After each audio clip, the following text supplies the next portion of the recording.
Halo semuanya, saya Ade Chandra Pratama. Di sini saya akan membahas tentang pentingnya pengendalian biaya dalam proyek dan teknik-teknik yang digunakan untuk pengendalian biaya. Dalam setiap proyek, baik itu proyek konstruksi, teknologi, maupun proyek lainnya, pengendalian biaya merupakan aspek yang sangat penting. Mengapa? Karena biaya yang tidak terkendali bisa menyebabkan pembengkakan anggaran, penundaan, bahkan kegagalan total proyek. Bayangkan, tanpa pengendalian biaya yang baik, proyek yang awalnya diperkirakan menelan biaya 100 juta rupiah bisa saja membengkak menjadi 2 kali lipat, atau lebih.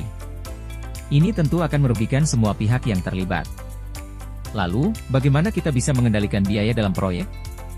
Ada beberapa teknik yang umum digunakan. Pertama, estimasi biaya yang akurat. Sebelum proyek dimulai, penting untuk memiliki estimasi biaya yang detail dan realistis.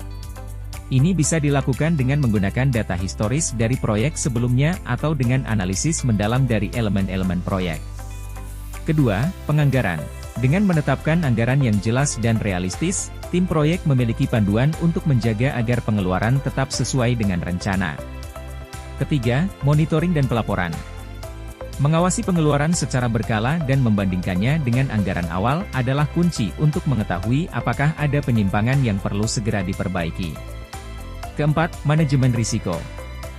Mengidentifikasi potensi risiko yang bisa mempengaruhi biaya dan membuat rencana mitigasi dapat membantu mengurangi kemungkinan pembengkakan biaya. Terakhir, perubahan kontrol.